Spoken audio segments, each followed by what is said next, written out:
members of the G7, which has been held in Brussels. He spoke of the deal that he had put forward to NATO members and G7 members.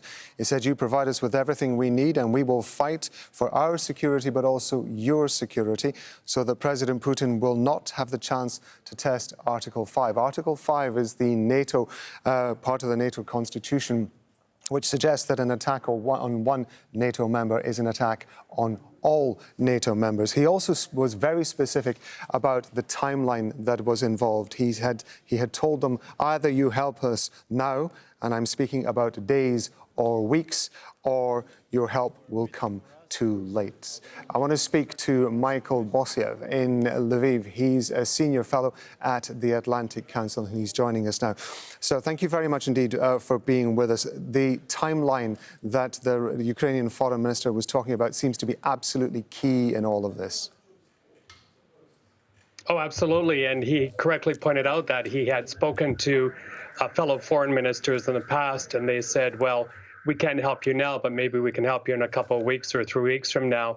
And that was, at the beginning of the war 40-some days ago. So the same thing keeps happening again and again, is that NATO allies or partners, allies of Ukraine will promise weaponry, not right away, but maybe later on down the line. But it's coming too late. In fact, I noted down a couple of comments Mr. Kuleba said. He said, we need steps now to stop the Russian war machine. And the other thing that really struck out at me, he said, Bucha is just the tip of the iceberg. Mariupol will be much, much worse, and that help is coming too late. So you could, I know Mr. Kuleba, he's a friend, and I have never seen him actually this articulate and this emotional. It was really something to hear him speak. I want to ask you about the emotion there, because right towards the end of that press conference, he was asked specifically about the video that has appeared, allegedly showing Ukrainian soldiers killing Russian soldiers. And I wrote a few notes as well about what he said. He said, I heard about the video.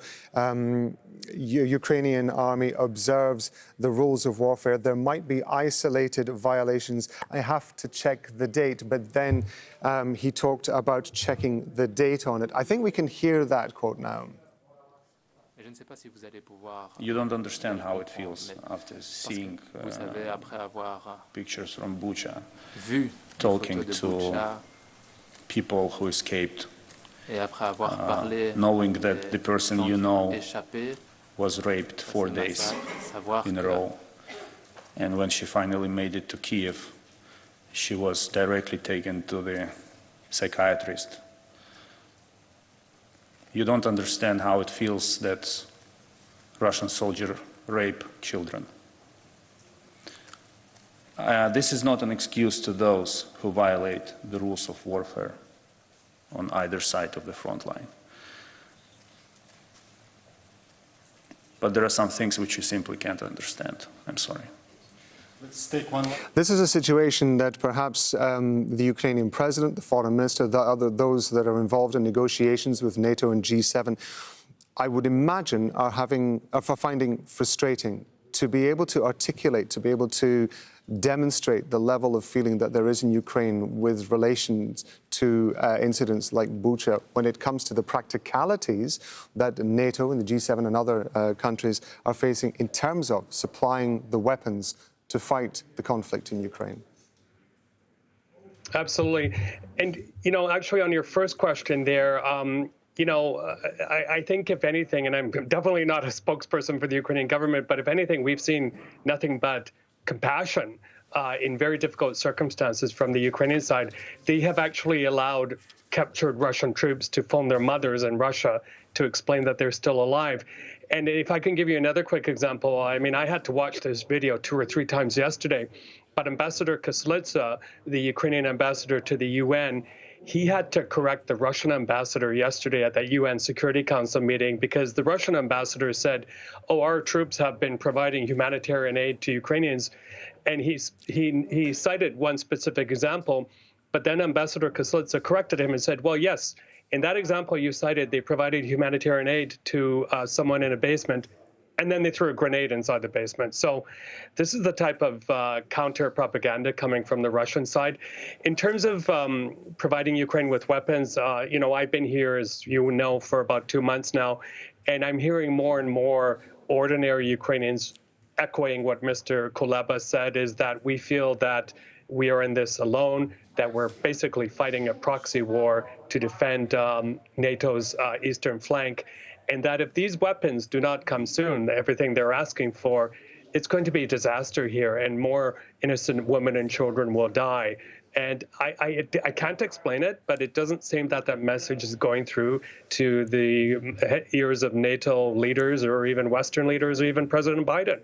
One of the statements that was made early by the Ukrainian authorities just shortly after that video involving the Russian soldiers appeared was that this was a war. People had to understand that this was a conflict, this was a war, this is what happened in war. Is there a situation in which Ukraine, however, may be losing what, dare I say, moral high ground it may have gained if videos like this continue to come out in the face of its allegations against Russian troops and the actions that Ukraine says the Russians have been committing against Ukrainian people?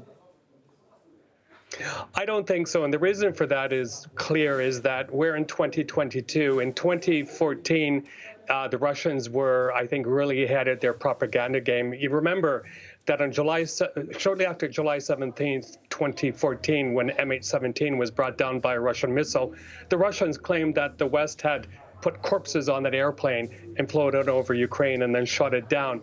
But I think now the world is much, much more aware of the techniques of the Russians to put out this counter propaganda. And a lot of it is simply absurd. So there's a very, very different, I think, awareness, and that it's not that easily fallen for. And then the other quick thing, of course, is that propaganda channels like Russia Today, a lot of the social media channels that people are familiar with coming from Russia have been totally debunked in terms of being legitimate sources of information.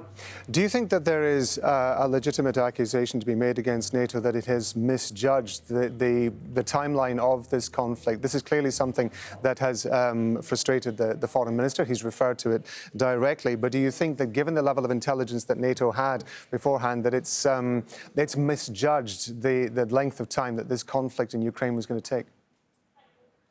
Oh, definitely. If they had properly judged what would happen, they would have armed Ukraine to the teeth, and they would have done things like supplied Ukraine with sophisticated surface-to-air missiles that could bring down those Russian cruise missiles, the exact same ones that have struck around here in Lviv. Those hypersonic missiles that are very difficult to shoot down. Of course, the Ukrainian army is now doing a better job. In fact, I think it was 2 nights ago, we had cruise missile strikes aimed right near where I sit here in Lviv, and the Ukrainian military was able to bring them down. But I just spoke to former Ambassador Shevchenko of the Ukrainian Foreign Ministry, and he said with more of these larger missiles coming towards Ukrainian cities, and even though the Ukrainian military is able to strike them down, the amount of debris that comes down from these missiles are quite substantial, and they could cause a lot more collateral damage. So I thought that was an interesting point as well. I want to ask you about your assessment of the way that the Russians are carrying out this invasion and the way that they're reshaping their forces. There's a lot of speculation that they've pulled back from Kiev. I mean, in fact, the foreign minister suggested that the Russian forces pulled back from Kiev. In fact, I'm going to interrupt you there, if you don't mind. We're going to go to Moscow. This is Bociurkiw in Lviv. He's a senior fellow at the Atlantic Council. He's been with us for the last half hour or so as we've been talking about this situation. Thank you very much indeed for your patience, sir.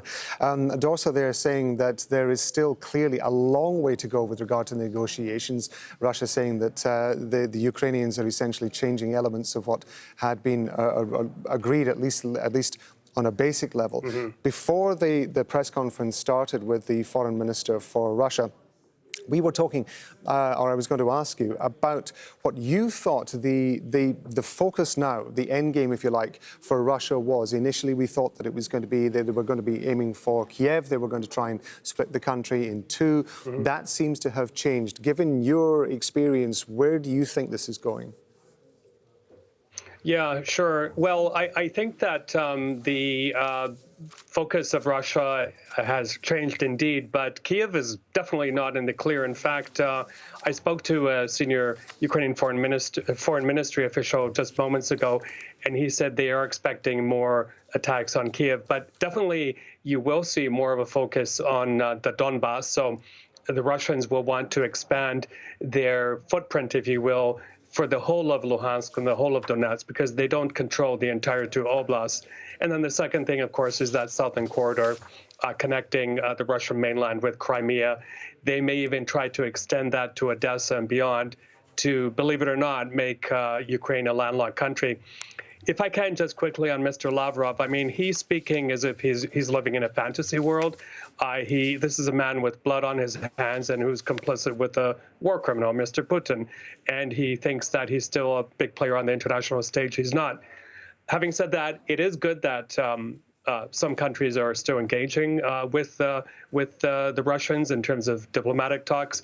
But I think it's really incumbent upon a lot of the Gulf countries, and I know there's pressure from the United States, they have allies there, to further isolate Russia by doing things like not selling them oil, but also restricting tourism and things like that. So, you know, the day will come soon where if you're a Russian national, maybe the only way you can go on vacation is to Pyongyang in North Korea or to the Spratly Islands, those islands made by the Chinese in the South China Sea.